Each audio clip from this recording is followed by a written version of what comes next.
special guest with you today, my friend Desiree Shank, uh, who lives in California, who is the number three U.S. hire for Shopify. What year was that? That was around 2016. Okay, and Shopify started when, like 2013? Um, I think they started as a startup. Either it was, yeah, I think 2013 or 14. It might have been 2014. I'd have to Google it. Yeah, and so what was that like coming into a crazy business like that? It must have been scaling insanely fast. Insanely fast. When I left at almost 7 years in, it was 12,000 employees. And when I Mm, started, um, they are a Canadian company founded in Canada.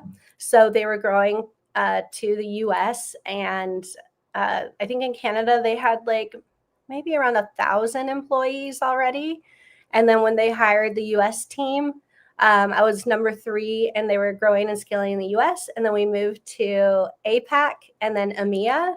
And I was a part of that growth, which was just amazing to see a company grow globally. So cool. Can Mhm. you guys hear us? You guys who are watching live, maybe just post where you're watching from. Hey, Natalie. Hi. Glad you're here. Last minute Valentine's Day surprise. West Yeah. Palm, awesome. I wore my pink shirt. Hey, Jen from Illinois. Mumbai, very cool. Oh, wow. What time is it in Mumbai? Must be late, pretty late. SoCal. I'm in SoCal. I'm in LA today. Jeff from Ohio. Good seeing you here, Jeff. Thanks for tuning in.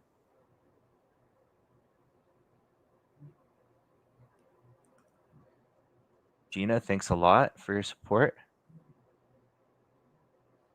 Okay, well, we are about 10 minutes late, so why don't we just kick this puppy off? There's a lot to cover. Um, I'm extremely excited to learn from Desiree and some of the things and strategies that she utilized helping grow mega nine-figure brands like PIXI, ColourPop, and OC. But Oh, see ya. first, Yeah. OCA, sorry.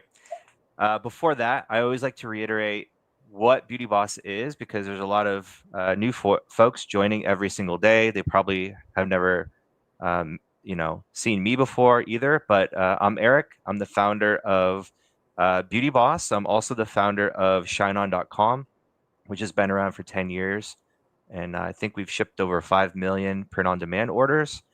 Helped thousands of people create hundreds of thousands of dollars with print on demand, and we're bringing that concept into the beauty space. Um, and so we do this through our rendering technology. Basically, you all you need is a flat JPEG label. We actually have, I think, over 300 ready to go labels in our creative library. Pick one of those, just change the name. You can also create a label completely from scratch with a graphic designer. Upload it, create a product in our app, upload it, and boom, you could actually have that product live selling in under 5 minutes if you had everything together. So we give you the product, we give you the rendering technology, the publishing to your Shopify store. And of course, as each order comes in, we print and ship your product directly to your customers. So you never touch product, never buy inventory. Our promise, we're only going to bring you winning products. So last live stream, we talked about the snail mucin and showed you all the research behind that. I think a lot of you know that the tallow cream is coming imminently. And that's a huge winning product. And then we're only going to provide winning products in the future. Also high profit products. Okay. Um, and then of course, all of this is saving you time and eliminating the risk for you to start a new beauty business. We estimated probably be about $50,000 just buying all the inventory for 4 SKUs, warehousing it, building the store, and all that stuff. And so again, we just give you we're kind of soup to nuts, giving you everything end to end. The only thing we don't do is the marketing for you. You still need to get those sales, which is why Desiree is here and she's going to help us out. Um, and again, you do not touch anything. And just one more rendition of the Magic Mockup system. A lot of you have seen this. It's in the app. Just go create a product and you'll see it live in action. And then finally, these are becoming super popular. We do full label design, full custom beauty website design. These are actually way more popular than I even expected. It's in the done for you section inside of the app. Okay, back to Desiree. Hi, everyone. So great to meet you all. Thanks, Eric, for having me here on Valentine's Day. And love what you built. I'm so happy that we've chatted about what you built before you built it. And I love being a part of those conversations. So impressed. And this is so needed because most people don't have the startup capital to start a beauty brand. Unless you go get a loan for $100,000, it's really hard to start a brand on your own. So this is really helping out entrepreneurs. I love it. It's so innovative, and I love that you love helping entrepreneurs and startups. I do too. So that's why we kind of came together. So a little bit about me. I help scale the brands that he mentioned: PIXI Beauty, ColourPop, Osea, and Beauty Bakery. They were all brands that came onto Shopify when they were starting out. And I got to be a part of all the conversations on growing and scaling on the platform while they were there during my 7 years at Shopify. And it was really fun to see how these brands would what kind of strategies they used and what ended up working and what were some failures that they saw as they grew their brands. And which was really cool because I got to start working with the founders of these brands directly, because that's when they were just starting out, right? And And what were eventually, they like? Were they like, tech people, or were they just big like visionary people? a lot of them had really unique stories. So Beauty Bakery, she was a single mom. She started it in the kitchen with her daughter and really did an amazing thing with their packaging. It looks like bakery items. It's so cute. And that, I think, really was helpful for their brand being in a highly saturated category, but also one of the top revenuing categories on Shopify. So it made her stand out with her packaging. And really, she started with nothing. She was a single mom in her kitchen, so anyone can do it. Osea was a mom and daughter founder out of Malibu, California. And actually, they had all their products in their family home in Malibu. And they were curating products that were all natural, that were vegan, really good for you. They're really health conscious as founders. And they wanted to bring out the products that they would use themselves and create themselves to just have a healthier option when it comes to beauty. And Malibu had a fire, and actually 1 week before that fire, they ended up getting a warehouse for their inventory. And if they didn't do that, they would have lost all their products in that fire. They ended up losing their family home. It was such a tragic story. But the one positive thing out of it is that they had grown so much that they were able to get a fulfillment warehouse a week prior to that fire. So they got really lucky there, but it was still a very tragic story for them. And yeah, so everyone's pretty unique, and they all start kind of at ground zero, like you all. Most of them did not have any technical background, so they just really believed in the product and what they liked for themselves and what they could bring to the greater market. And I would say, as a professional in this industry, I usually tell people to create products that other people like, not just that you would like. So, but sometimes, like for Osea, they really believed in a natural product that was vegan, and they were one of the first to come to market with that product. That's great to hear that like anybody can do this from scratch and essentially grow a 9-figure business and sell it too. I imagine all those companies have been acquired. Yeah. Um, I'm not sure. I don't think so. I I know PIXI. I've seen them in like a lot of big box stores now. They're like, I feel like when I worked with them, not everyone had heard of these brands yet. So, they could be acquired. I'd venture to guess Beauty Bakery might have been acquired by like maybe Procter and Gamble or Lever or I'm not sure. Yeah, I would have to Google it. I don't know. All good. That's Not good to when I hear, was though. there. When I was there, Schmidt Naturals deodorant got acquired. I mean, a lot of the brands I was helping did get acquired by bigger corporations, but these ones I wouldn't know off the top of my head. Okay, we'll check it out later. Should we go to the next slide? Yeah, let's go. Okay. So it's a little bit about me. I was one of the first people at Shopify. I was hire number 3 in the United States. Shopify is a Canadian company, so their company started there. They wanted to expand to the US. And then I was a part of their expansion to North America, APAC, and EMEA. It was really fun. By the time I ended my time at Shopify, we had grown from maybe a few thousand people to 12,000 people. So massively scaling during my time there. It was really fun. I loved being a part of this startup rocket ship that was Shopify.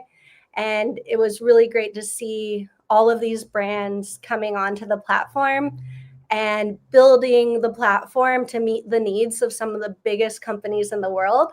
I was there when they onboarded Kylie Jenner for her Kylie Cosmetics, and she Mm. would do a flash sale, and we would watch the platform. And back then we're like, oh, I hope it's gonna not crash. But she would do maybe $250 million in a few minutes. And then we were like, cool, the platform can handle pretty much anyone. You might have seen when Jeffree Star launched a flash sale. You can Mm-hmm. probably look it up on YouTube. He did break Shopify for a few seconds, and he was doing about $2 million That's insane. a second. So $2 million a second, he lost a few $1,000,000, which is insane, but he still did good. And it's kind of a fun YouTube to watch, but maybe not fun for the Shopify developers. So Kylie Jenner is basically my inspiration for starting Beauty Boss. Not so much on, her lifestyle and who she's friends with, but as a business owner, she or before she was a business owner, she was an affiliate or an ambassador. She was Yeah, promoting other products. And so, someone whispered in her ear, like, you should stop doing that. You can make way more profit per order and control the lifetime value of the customer if it's your company. yeah, So, like, instead of making 20% on the first order, she's making 50, 60% on the first, the second, the third, the fourth, the fifth, etc. So, yeah. yes, lifetime value is key for what we're doing here. And then we're also building an asset with every order too. Like we have with my other company, Shine On, people have sold their Shine On jewelry stores before.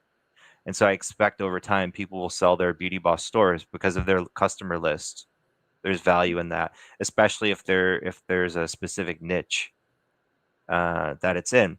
And the coolest thing about Beauty Boss is, yeah, like you could create 10 brands. Why don't you create 20 brands? Like there's no risk here in the inventory. Like you're not buying anything ahead of time and test different niches. So I love um, and I love that you make it so easy for everyone to start, because typically you need a lot of capital to start a brand, and this makes it really, really easy. And I love helping startups, and I have a business accelerator that I help startups scale on Shopify with marketing.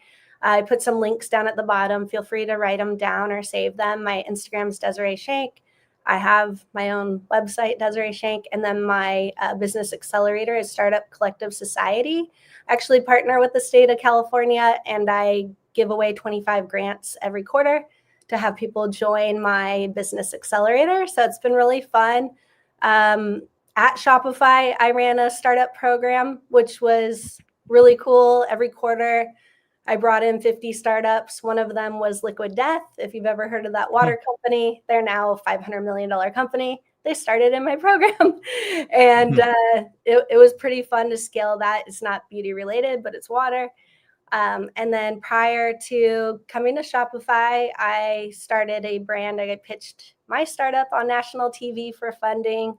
And it was a really fun journey to build something like that. And currently, in addition to my business accelerator, I'm the CMO of a company that's the #1 partner to TikTok. We help brands, creators, and celebrities with live shopping. So actually, I'm in the office right now in LA. It's called DAPS, and they're the #1 partner to TikTok. So it's fun to see people live selling, almost QVC style, and doing really well. So yeah, love helping How do brands. you spell that? It's DAPPZ. Daps. Yep. Got it. Yeah. So they started as collectibles and sports cards, and now they're expanding their categories to different brands. So I work with some housewives. One of them is Teresa Giudice from the Housewives in New Jersey. We did her live stream with TikTok. It went really well. And now her and her daughters are live streaming almost daily on TikTok and seeing really good results. And like Kylie Jenner, they have started as affiliates to other big brands that TikTok actually has pushed their way. Some really big name brands that they're now affiliates for. But I also help them build their own brand. So they'll be launching that soon. That's cool. Yeah. Great. All right. Well, there's a lot to talk about strategically. And Desiree, you put so much effort into this. I just want to say thank you before you even go into it. So fun. This is my passion, helping startups, and anything that I can share that's stored in my brain that nobody asked me about, I'm happy to share. So yeah, happy to be a resource here. And this first slide, I'm going over what can beauty startups learn. So, and kind of learn from the brands that I've worked with, and these huge global brands, they started just like you. So maybe this can help your timeline a little bit, learning from them and not making the same mistakes, and focusing your marketing budget on the things that move the needle rather than spending your time wasting money testing things that might not work. So I wanted to put this all together for you all. So hopefully it can help you with your journey of growing your brand. So first of all, you want to leverage organic social growth and influencers early on. Organic social growth is nice because you all can do that yourself in the beginning and put your resources towards that. I like to use ChatGPT to create a content calendar and figure out what people are really interested in that industry. And then now influencers have become really easy to work with, especially with TikTok. If you're on TikTok, you can go in with their influencers and they can sell your product for you at a percentage of the cost. So I really love that model because you don't pay anything until they make a sale. And from that sale, you give them a percentage of that sale. So really, you don't need a lot of capital in the beginning to start that marketing. I also would say invest in retention. So loyalty, SMS, and bundling to drive your LTV. It's always easier and cheaper to market to existing customers than it is to market to new customers. So always think of investing in retention and giving deals to your loyal customers, or maybe giving them a way to refer a friend and then they get a discount to come back to your store. Also, I'd say always own your audience, and that's the best with email and community building, because TikTok can go away tomorrow. So all of those customers on there you might not own. So email and community building is really the only way. Same with Meta. I don't think Meta is going anywhere, but still you don't own those customers. So email would be a great way to own that list. And it's virtually free to send them marketing messages every single day if you want. I'd say once a week. to keep them engaged, and also use ChatGPT to help you write those emails. I really love using Klaviyo. Klaviyo is the email solution that is an app on Shopify. They're their number one partner. So look at that as your solution for email. And then also you want to be data driven. So a lot of brands, even these large brands, when I started working with them, were not tracking their data. And you really can learn a lot from your data and what you should be spending your time on and focusing on. So make sure you track your CAC, AOV, and profit margins ruthlessly. If you don't know how to do that, I'm happy to do a whole other session on reporting and data, but that would be something super important. And how I like to put it in non-scary terms is, let's say you're trying to lose weight. If you never weigh yourself and you never change how you eat, you will probably never reach that goal of losing weight. Let's say it's 10 pounds.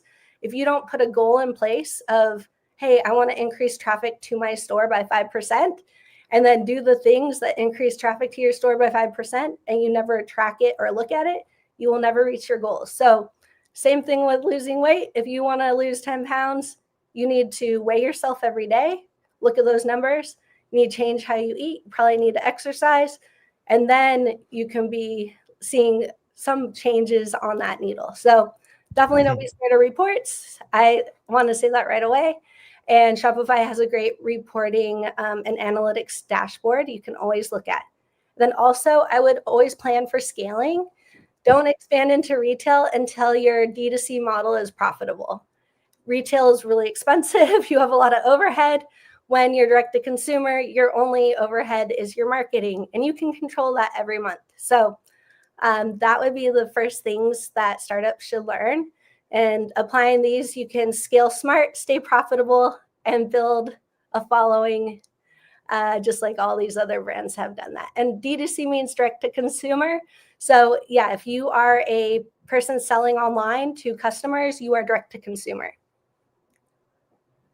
We can go to the next slide unless you have a question. I had a quick question for you. So if you had just based on your experience with all these brands, and you had a gun to your head, you needed to make 50 orders in a few days, how would you tackle that? Which platform would you go to, or is it no platform? Is it just hustle and grinds, friends and family orders? Yeah, so friends and family are always going to be the easiest to gain that traction, and then ask them to go on social media, whatever platform, and talk about what they got from you and what they love about it, even That's a good idea. Unboxing. So that would be the easiest. Second, where I'm seeing the best traction is TikTok Shop and going live on TikTok. So if you set up a shop and you go live and you warm the audience and let people know you're going live, and I would say take a few weeks to let people know you're going live. These are the things to expect. You're running a sale on this live, and kind of keep within TikTok's best practices. You will probably do pretty well. My daughter went on TikTok live and made $800 in 15 minutes just reading the Bible. Whoa. Yeah. So holy smokes. Yeah. So the algorithm's there for anyone coming on new that's really trying. If you go live every single day, the algorithm loves that. So I would definitely give it a shot. And even for beauty brands, Get Ready With Me, that works so good. Go live every morning as you're getting ready, show your routine, or maybe your bedtime routine, you put on the cream. Those are the things that people just really love seeing. And the more vulnerable you are on those lives, the better. And the more authentic. Don't be thinking you have to be perfect. The more messy you are, if you fumble over words, people relate to you more. So just get on there and don't think too much about it. I really love that idea of just getting your product out to friends and family and having them make some posts, or have them do an unboxing. This is very, it doesn't take any money. Of course, we need to charge for the wholesale on the product, but it doesn't take a lot of money to just get it kickstarted, right? Right. So, great. Okay. So here I'm going to go over what attributed to the growth of all those brands that I was helping during my time at Shopify. And I'd say one was the omni-channel strategy and retail partnerships. So while direct-to-consumer was their foundation, selling online from their website, a lot of the brands expanded into major retailers like Ulta, Target, and Sephora. And they did that rather quickly, but they still had an omni-channel strategy. So they were on Meta, they were on Pinterest, they were obviously on their Shopify store, but they made sure that they were utilizing all sales channels right out of the gate. And a lot of them will use Amazon as well, because Amazon is another sales channel that you can put your brand on. So that's where I'd say they did really great. And Target and Ulta and all of these brands are looking for like diverse products with diverse founders. So sometimes some brands launch right at the perfect timing when those retailers are looking for a certain type of founder, whether it's female owned, BIPOC, or whatever. I would look into, they have like I forget the name, but you can like apply to be kind of entered to be in these retailers if you fit certain categories. So always Google that. I would also say, Interesting. yeah, I'd also say that speed to market and trend driven product drops. So with ColourPop and Beauty Bakery, ColourPop was revolutionized fast beauty, but they launched their products, a new product every few weeks. So capitalizing on social trends before competitors. So she was coming out with a new product with a really cute package, and they all look like cupcakes or like muffins. It was really cute and it would go viral. And they tapped into that viral packaging and branding to make sure it was Instagrammable and TikTok friendly. So she did that really well. And then also strong influencer and UGC driven marketing. That would be OC and PIXI.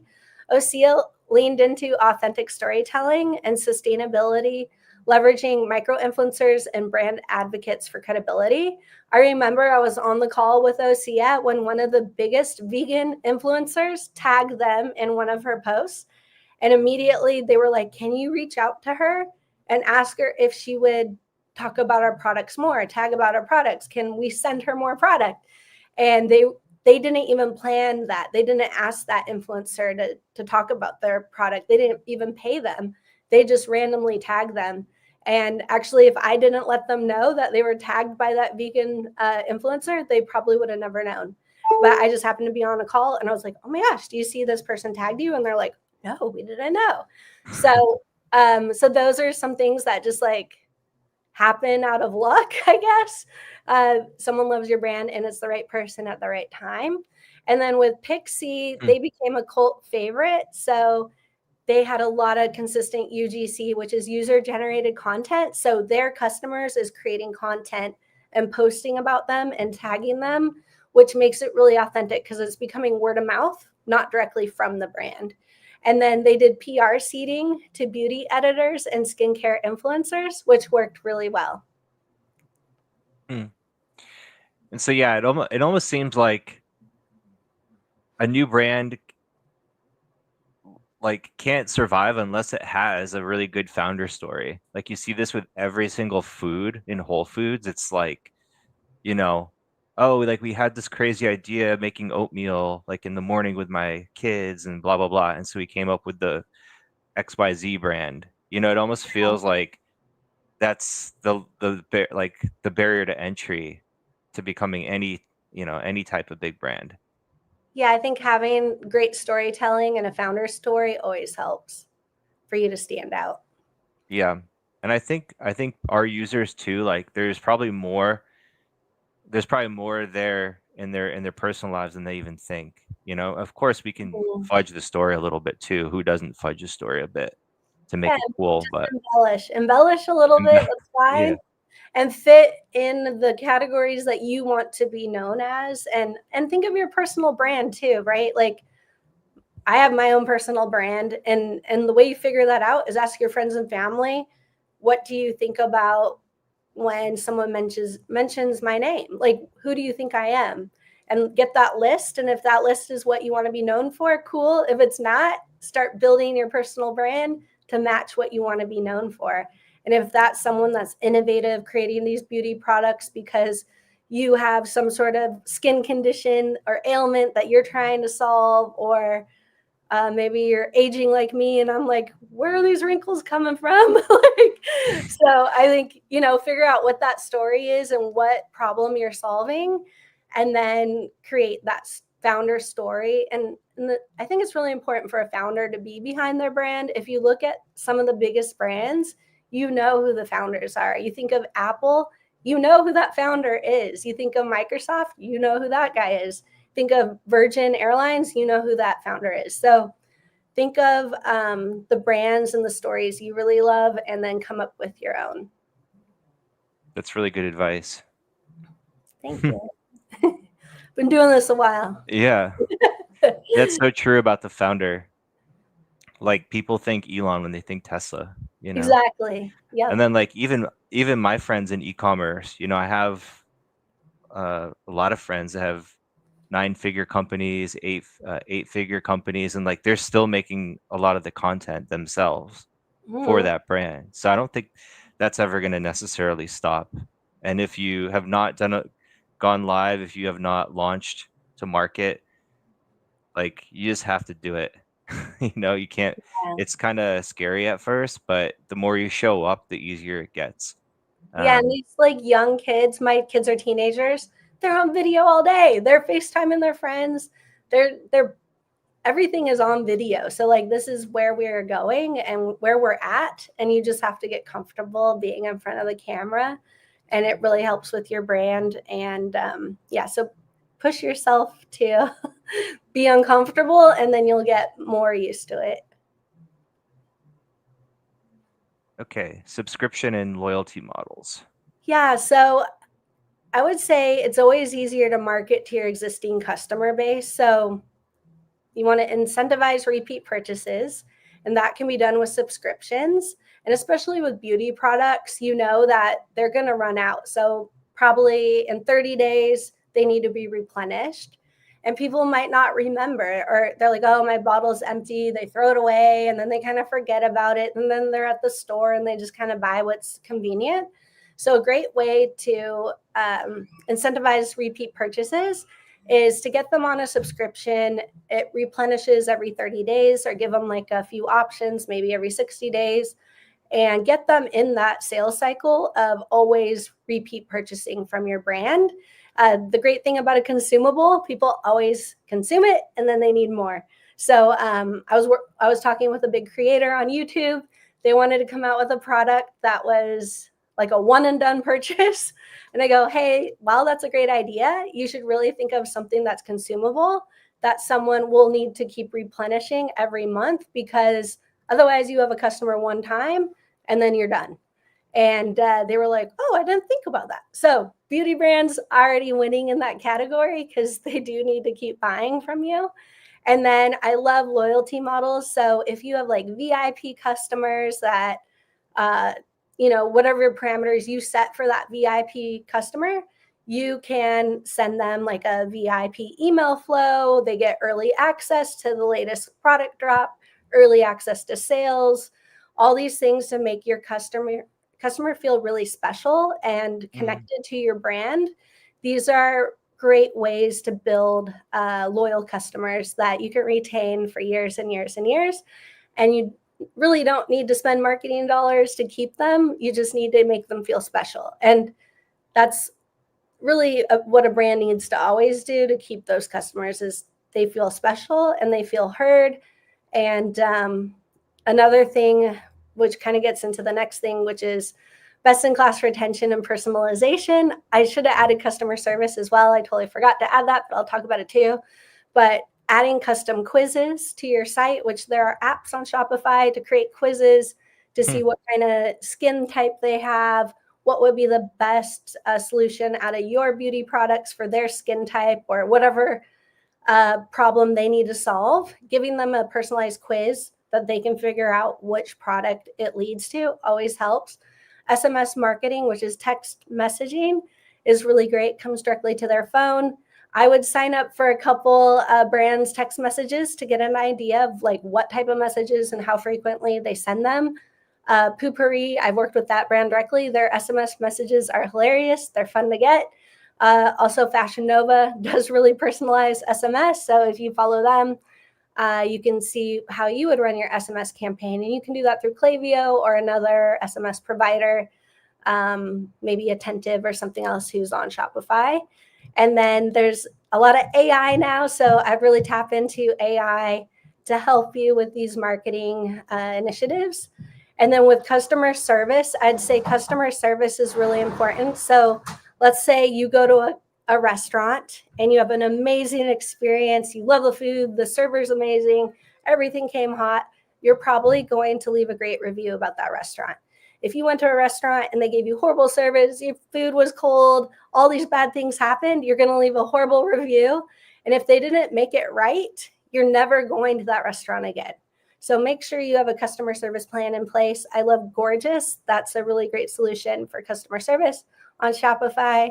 And I'd say that's something that once you start getting customers, you should really consider having a customer service solution. Yeah, and at the beginning, like with your first 50 to 100 orders, like I would actually just call every single customer Yeah. to get feedback and see what else they want to buy, but also just to say hello. You Yep. can get that information, right in Shopify under the orders section. It's great. Pick up a phone and get to know your customers, and people are going to be blown away. Seriously. Yeah. And I think it's cool being honest too. Like, yeah, it's a new brand. I'm from Illinois or, wherever. Mm-hmm. And tell the truth. Like, uh this is a reverse engineered product. It's like similar to like $200 products. Would love a video too, and I'll throw you, a discount on your next order. Stuff like that. Just Yeah. got to get into hustle and grind mode at the beginning. Yeah. The people that make it, they go the extra mile. They do things out of the box, innovative, and you can't just sit around and think like sales are going to come to you, because they're not. You have to put in the work, and it's a lot of work, but it's rewarding if you do it. Especially now that the barrier to entry to create a brand is much lower than it used to be. Yeah. Because Yep. it was Shopify, and then it was influencers with their money, and now it's Beauty Boss. Yeah. All And right. so I'll go over the biggest challenges and mistakes to avoid. So starting with over-reliance on paid ads, many brands scaled fast on Facebook and Instagram ads, but struggled when CPAs skyrocketed after iOS 14. So I think people learned a huge lesson there when they really relied heavily on Meta to bring them those customers. And then once they changed iOS, that you couldn't send ads how you used to be able to, people had to get innovative, and that's kind of where the influencer thing kind of kicked off. And so don't put all your eggs in one basket, because things change on these platforms daily, and have a really well mixed marketing plan and strategy, so that if one of these platforms doesn't work out, something happens, you have a backup plan all the time. So the fix was diversifying with traffic with SEO, affiliate marketing, and organic TikTok virality. So always have a good marketing mix for your brand. And next, there were inventory and supply chain struggles. So I was at Shopify during COVID, and we had to be really innovative, because some people's products were not coming, and they weren't coming anytime soon. Or people couldn't go in stores anymore or in restaurants. So it was cool to be a part of Shopify when we created local pickup or curbside pickup, and that became an option through the platform. So ColourPop's rapid product drops led to frequent stock outs. So they were completely out of stock. It frustrated customers. There is a way to mitigate that frustration by the Back in Stock app, which lets people put their email in and they'll be notified when it's back in stock. But what we recommended to ColourPop at that time is to reach out personally to those customers and let them know, hey, this is the situation we're in. Let them have that empathy, and then let them know like what was a solution with other products they could get, or they would let them know when those came back in stock. The solution for the brand was better forecasting and pre-launch waitlist to gauge demand, because as you know, some of these big brands, they have influencers, and they end up selling products out real quick, or some products become viral and no one can get them. So yeah, just better forecasting, and you can do a pre-launch, like you can put your products on wait lists or all these different strategies. So And are you talking about the supply chain issues because of COVID, or just because they would like ColourPop would launch something and they would oversell? So yeah, both. So during COVID, a lot of brands were having supply chain issues, and then with ColourPop, yeah, they just would sell out. It's a good problem to have. Yeah. Okay. And then this continued with the challenges, neglecting profit margins and early growth. So some brands focus too much on customer acquisition, not profitability, and it's very expensive to gain customers. And the key was maximizing AOV and LTV with bundling, upsells, and subscription models. So I always recommend that you bundle products, and you always have an upsell or cross sell at checkout. There are some great apps on Shopify to do upsell and cross sells. I also love offering free shipping with a threshold. So let's say $50 gets you free shipping. How I figure out what your price should be for free shipping is I look at your AOV. And if your AOV is, let's say, $20, I would say for $25, you get free shipping. That will incentivize that customer to add more to the cart at checkout, and that works really well. And then the next one would be retail expansion without the right infrastructure. So some brands moved into big box retailers too soon, struggling with their inventory and logistics, and really thin margins. So the solution there is ensure a strong direct-to-consumer foundation first before scaling into retail.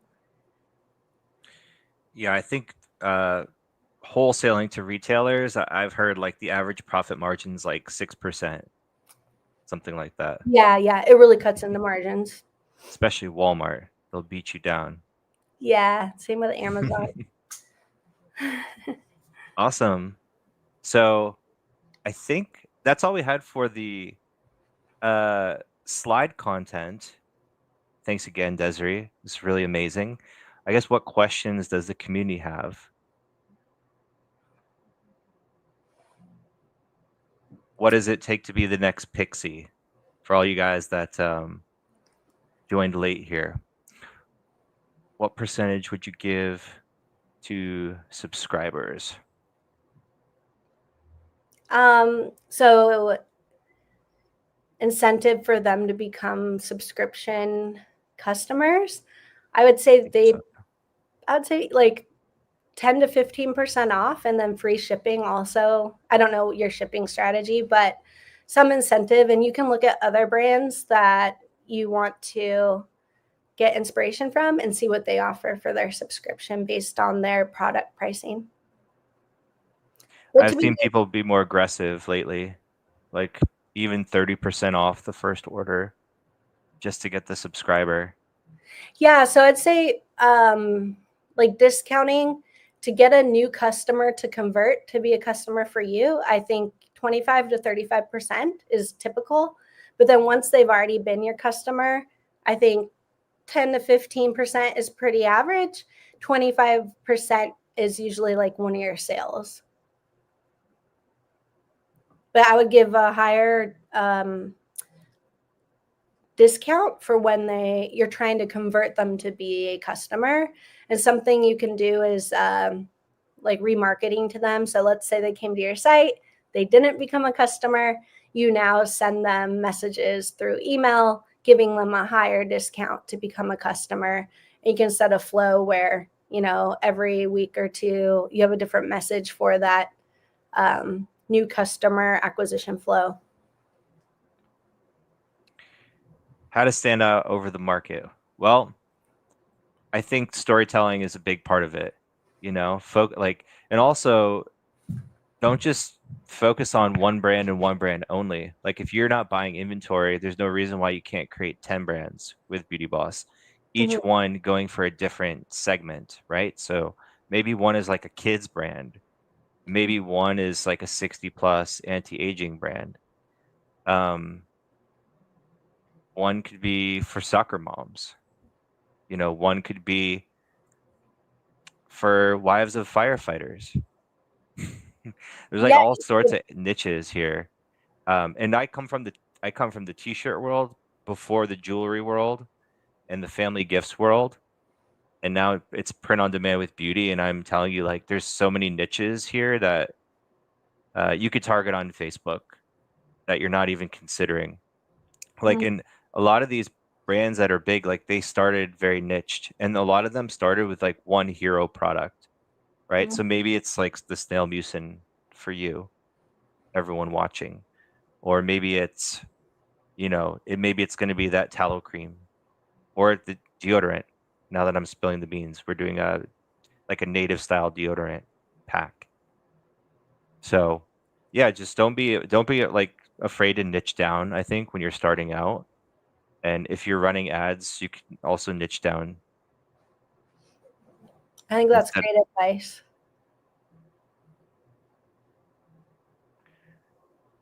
What's the most effective way to build long-term customer loyalty? Yeah, I think one, you want to make sure your customer is satisfied, so you can send them a survey to get to know like what they love about your product or maybe what they don't love about the product. Also, I think having them involved in your like formulation or your new product launch, like, hey, we're thinking about launching this product or this product next. What do you think?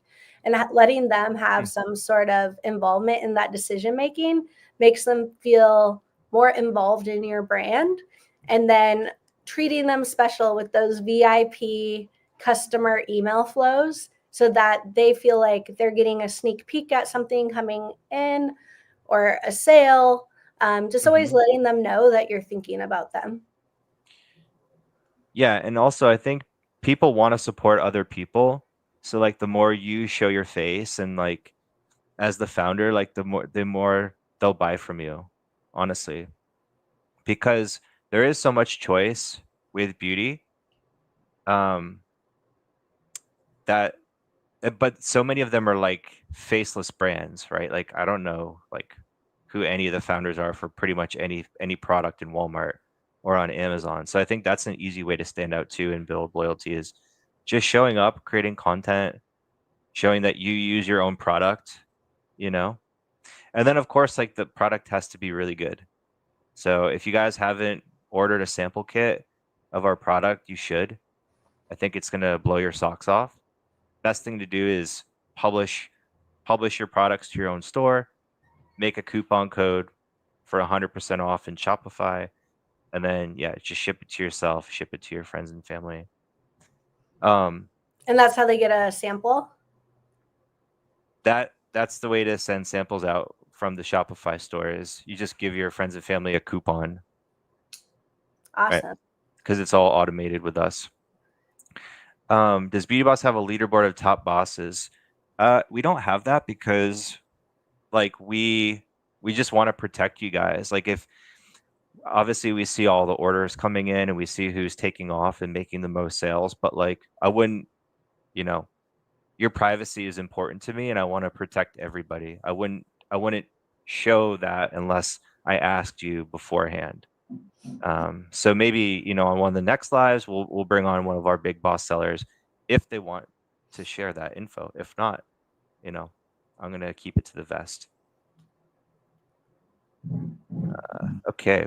So I think we have one more question. Um, this from one? yeah. So in Shopify, they have their analytics dashboard, and there you can pull up pretty much any metric for your store, which is your AOV, your repeat customer rate, your sales, all And of it's that. free. Yeah, it's all Yeah. free. It's included. It's really easy to read. Uh, very visual representation of your store. Great. The And last question Average revenue per email. So email marketing should be 25% of your revenue if done correctly. And some people, they're actually making more through SMS than email now too. It's true. Yep. So awesome. And Yeah. push notification too.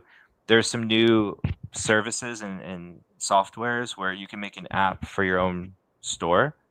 And instead of texting, you're actually doing a push message, and notification has even shown a higher open rate than SMS. Yeah. Usually you have to have an app for push notes, but Right. yeah, that would be good. And you can build an app with your Shopify store through Tapcart. Oh, nice. Yeah, they're awesome. Tapcart. Yep. They're one of my partners that help build apps for some of the biggest brands. And then the last question, what steps do you recommend for a new brand to build a strong online presence and connect with its target audience? I would say community building. So creating a community, whether it's like a Facebook page or however you want to create that community, that's where you can connect with your audience. I have a good friend. She's a celebrity makeup artist. Hopefully, maybe we'll have her on when the time's right. She has amazing makeup brushes that she's starting to sell that we're going to do on TikTok. So she does makeup for a lot of celebrities, and people want to learn from her with her tips and tricks. So she created a community on Facebook, and it has thousands of people in there learning from her. So yeah, I would say create a community page.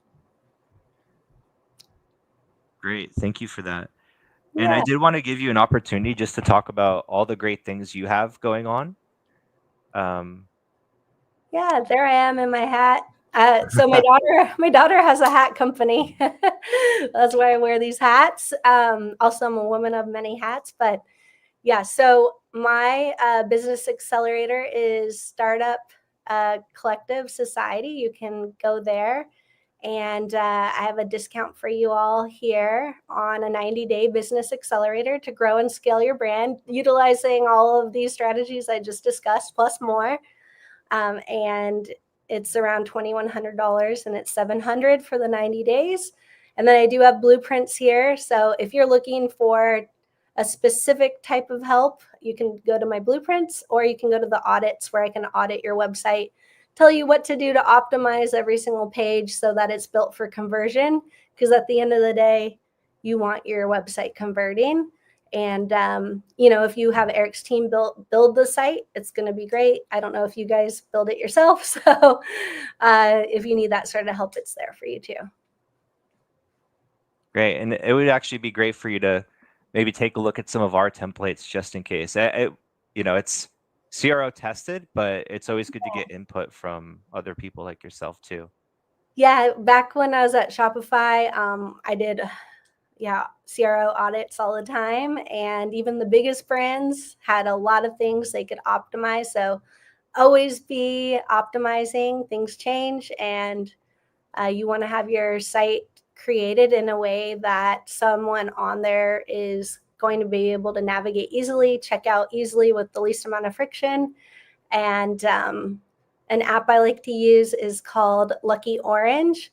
I install that for 30 days, run heat mapping, and then you can see basically what your customer behavior is happening live on the site. Lucky Orange. Heat maps. Yeah, I've seen that before. It's really exciting. Yeah, you can get a lot of insights. So this is Desiree's Instagram. If you guys have more questions about her startup accelerator, when does the next cohort start? The next cohort starts May 12th. So if you want to be a part of that cohort, feel free to sign up or message me through Instagram or however you like, or through Eric if you want to get in touch with me. I know Eric will probably follow up with my contact information in an email, best way to connect. And then if you're interested in that marketing help, I'd be happy to help you. Amazing. I'm definitely going to check it out as well. Yeah, I'm sure I could give you some good tips. I'm sure like there's always, we could always improve the Beauty Boss brand as well, you know. Yeah, there's always room for improvement. Nobody ever has it figured out. And yeah, the best things I've ever learned is by Yeah. failing. So don't be scared to fail. I was looking back 5 years ago at how bad the Shine On website used to be. It was like so bad, Yeah. so bad. But we just kept grinding it out, and we've done $325 million or helped our merchants do 325 million in sales. Hmm.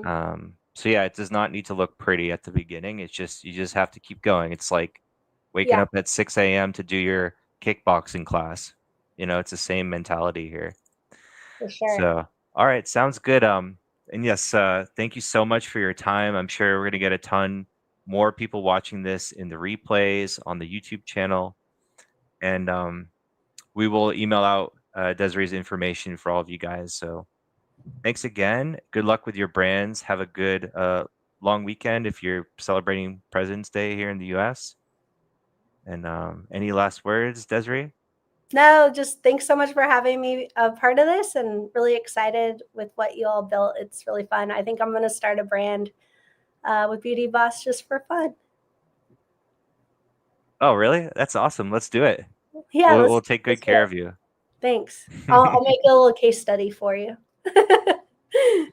Yeah, I'm sure like people would love to watch the two of us working hand in hand on that.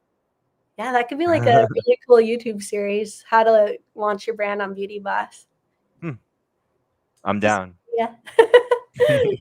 Awesome. Thank you All so much. right. I see some Thank you familiar guys. names in the chat too. So thanks for joining. Thanks for your questions, everybody. Yeah. Have a good one. Bye.